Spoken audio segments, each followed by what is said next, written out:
We are going to talk about potential job losses, first of all, at TATA Steel's plants in Newport. 380 jobs are at risk, it seems. Orb Electrical Steels makes steel for power transmission. It's been up for sale for a year or so. Unions have accused TATA of going back on a commitment not to enforce compulsory redundancies, and there could now be industrial action. Let's talk to Gavin Harper, who is a Faraday Institution Research Fellow based at Birmingham University. Good morning to you. Borada. I've got a fear that Brexit might come up, actually, during this chat at some point. But anyway, Borada to you. This is the only plant in the UK, as I understand it, that makes electrical steel parts. Is that correct? Yes, that's correct. At the moment, they specialise in making steel for electrical transformers.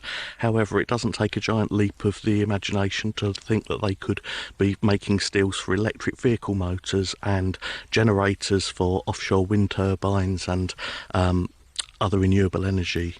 So as we're trying to move towards things like that, greener energies and electric cars, why are they threatening to cut jobs? Well, I think at the moment, if you look at Tata's business, their plant in Sweden, which makes electrical steels for electric vehicle motors, that's been saved. However, it said that the plant in Newport would require investment to align their business to have the capability to make the steels for electric vehicle motors. I think that there are two materials that are going to be absolutely key in the UK going forward if we want the supply chain in place for electric vehicle production. One of those is electrical steels, the other is neodymium rare earth magnets.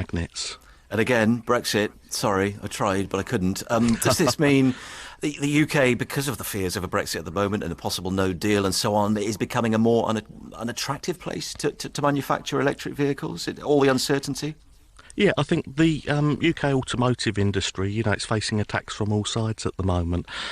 There's lots of sunk investment at the moment in producing internal combustion engines. There's plants all over the UK.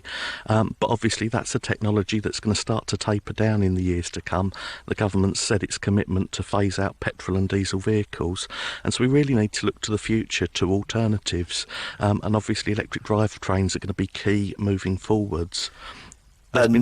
Yeah, sorry, I was going to say as well, it's not just the actual jobs at this plant that people would worry about, but also those further down the supply chain as well, the knock-on effect.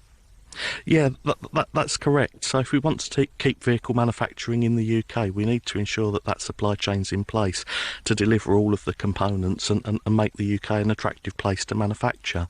Now, there's been significant investment in the UK in electric vehicle batteries. That's obviously something that's really key.